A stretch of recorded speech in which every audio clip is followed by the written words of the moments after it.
Bem, meu nome é Rômulo Weckmiller, eu sou doutor em Geografia pela Universidade Federal Fluminense e defendi aqui, essa foi minha tese, defendi em 2018 sob orientação do professor Raul Vicens. Eu queria falar um pouquinho para vocês sobre a minha tese e com certeza você já ouviu falar sobre mapeamento de cobertura da Terra, né? Então, quando você vê um mapa de cobertura da Terra, a ideia é que aquele mapa represente a realidade. Mais ou menos, um mapa só, um cenário só, talvez não represente a realidade. Se você tem um mapa, por exemplo, de uma pastagem, você não sabe quando que aquela pastagem foi formada, se ela veio de uma floresta, ou se ela veio de uma área de cultivo que foi abandonada, ou enfim, você não tem como saber se você não tiver vários cenários temporais. E aí você vai ter ideia da dinâmica daquela pastagem, dinâmica daquela região. E isso são as trajetórias evolutivas, né? Então elas utilizam as séries temporais de imagens de satélite e essas imagens de satélite vão te dar aí toda a dinâmica daquela paisagem. Existem várias metodologias e não é só a geografia que faz esse tipo de mapa, né? Então o ideal é que você tenha aí uma interdisciplinaridade. Então você, hora ou outra, vai ter que buscar conhecimentos na cartografia, buscar conhecimentos na biologia para poder entender melhor ali as questões temporais do seu mapa e, sobretudo, o sensoriamento remoto. E ele é fundamental porque ele te dá uma perspectiva aí de cima, né? Uma perspectiva de acessar qualquer lugar do planeta. E muitas imagens, como a Landsat, por exemplo, estão aí disponíveis de maneira gratuita da década de 80 até hoje, né? Olha como um assunto séries temporais ele vem tomando o cenário científico, né? Lógico, essa imagem já está defasada, né? Só até 2016 no Remote Sensing of Environment, que é uma das principais publicações aí em geografia e sensoriamento remoto, dá para ter uma ideia da quantidade de trabalhos ano a ano sobre esse assunto. Aqui tem uma imagem interessante que, se você tiver também duas imagens só, uma da década de 80 e uma atual, o que aconteceu entre ela, na real, você fica sem saber. Você só consegue saber o que aconteceu entre a imagem inicial do seu trabalho e a imagem final se você tiver aí sucessivas imagens, ano a ano, que é o que a gente chama de série temporal, né? Por isso que talvez aqui a mensuração adequada seja uma série temporal. Aqui obviamente não representa muito bem a realidade, mas é mais uma ilustração do que você pode ver se você tiver uma série temporal, né? Você tem aqui uma área de floresta que foi desmatada, virou pasto e depois virou cultivo. Ou seja, o mapa lá de cobertura temporal, hoje ele não é mais único, né? Você precisa, além do mapa, você precisa ter o auxílio de uma curva temporal, né? Ou seja, uma quebra de paradigma aqui no sensoriamento remoto, na detecção de mudanças por sensoriamento remoto. Antes você tinha uma priorização do pixel ali, do mapa, de produzir mapas de cobertura da Terra ano a ano. Hoje talvez seja mais interessante você olhar o tempo, né? Então, além do mapa, talvez o primordial seja aqui a assinatura espectral temporal, né? Então você tem um pixel, ele tem um comportamento homogêneo ao longo do tempo. Uma floresta, por exemplo, se esse pixel ele tem uma caída, né? Você está com NDVI alto, de repente tem uma caída desse índice de vegetação, provavelmente ali aconteceu um distúrbio, né? Uma supressão, um desmatamento. E os algoritmos que eu usei são os algoritmos de Landtrainer, eles estão disponíveis gratuitamente nesse site. Foram desenvolvidos por esses três cientistas, né? O Kennedy, o Young e o Cohen, lá da Universidade Estadual de Oregon, nos Estados Unidos. Basicamente, ele pega uma série temporal e monta aqui um gráfico, né? Onde tem o ano inicial e o ano final. Qualquer dispersão aí entre o ano inicial e o final provavelmente teve um distúrbio, ou uma vegetação, ou um desmatamento, ou uma recuperação. E aí ele pega esse distúrbio de maneira automatizada para todos os pixels da sua imagem. Daí a importância desse código. Quer ver uma aplicação aqui, ó?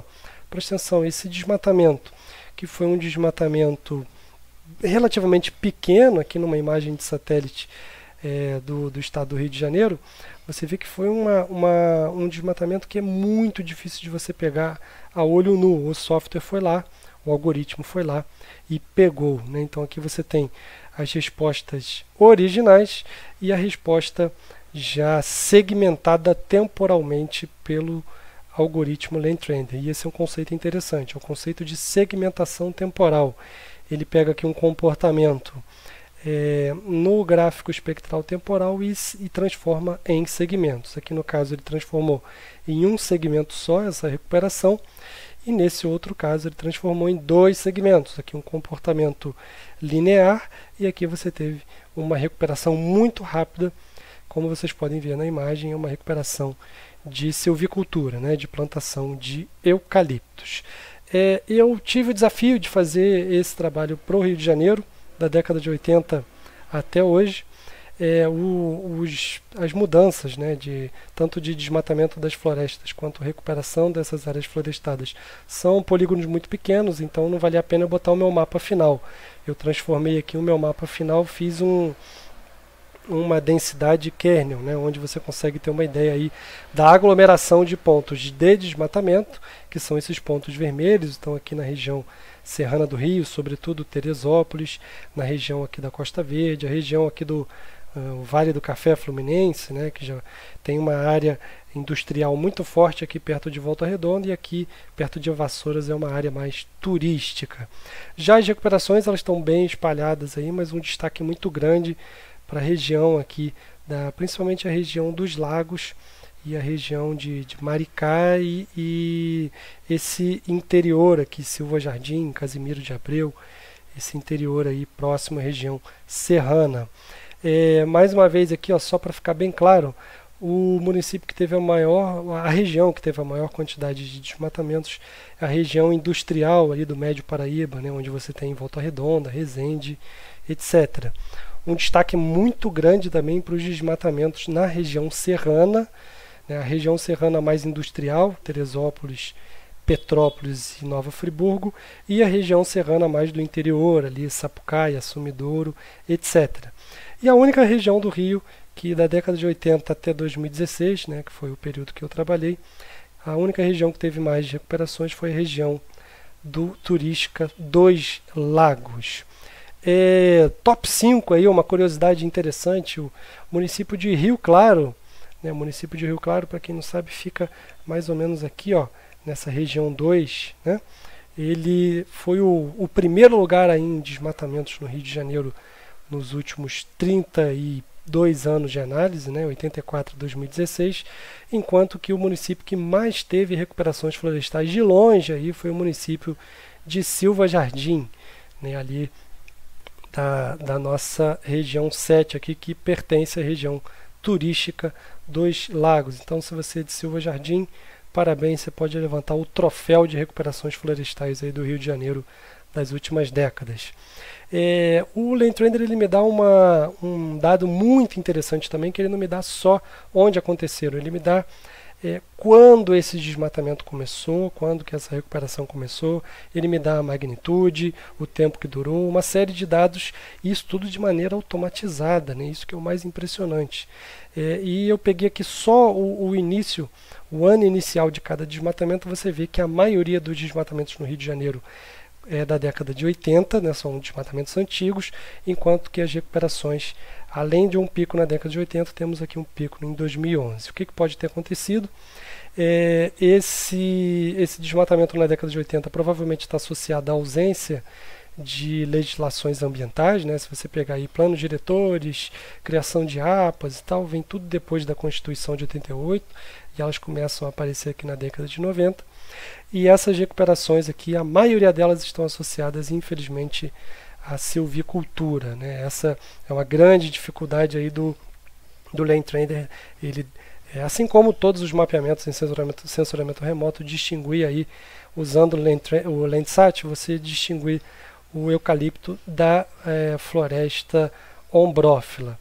E em 2011 aqui, esse dado provavelmente está associado já a uma recuperação pós-deslizamentos na região serrana, né? São imagens aqui de agosto, os deslizamentos foram em janeiro, então é em agosto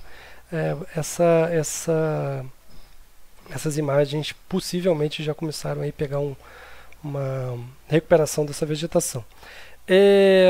O mapa final aqui da minha tese, né, que foi publicado no artigo que eu já vou mostrar para vocês, é um mapa de tendências, né? Então todas as áreas aqui em rosa e em vermelho seguem uma tendência de perda de vegetação.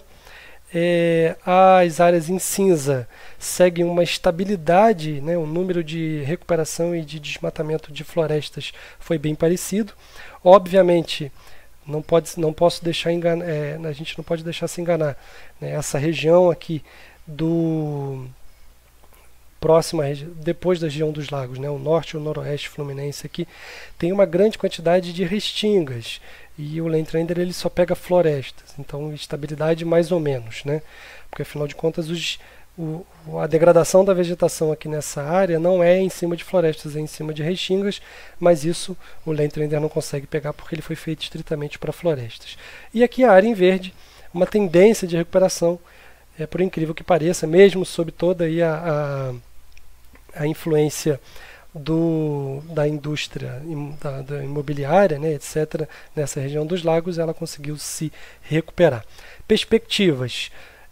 Hoje todo o Land Render já está dentro do Google Earth Engine. Google Earth Engine é uma plataforma gratuita, né, do Google, e você tem aqui nesse site LTGEE, né, o nome do site, você tem aqui um guia de como aplicar no Google Earth Engine, e aí é impressionante como você tem facilidades usando essa plataforma. Afinal de contas, você não precisa baixar nenhum dado, você manda rodar tudo na nuvem e você baixa os dados na nuvem, né? Você só visualiza os dados, roda o algoritmo e você depois só tem a possibilidade de baixar os resultados, e usando aí a velocidade dos computadores do Google. Ou seja, impressionante essa ferramenta, como ela evoluiu ao longo do tempo, e hoje você vai ter acesso a tudo isso de maneira online. Muito obrigado você que chegou até aqui. Esse meu trabalho, você pode fazer o download dele, da minha tese completa, nesse link, e quem se interessar, ele foi publicado na revista do Departamento de Geografia da USP lá em 2019. Lá você tem também aí a publicação, onde você pode acessar e eventualmente usar para o seu trabalho e depois citar. Beleza? É isso, galera. Espero que você tenha gostado. Um abraço, até a próxima.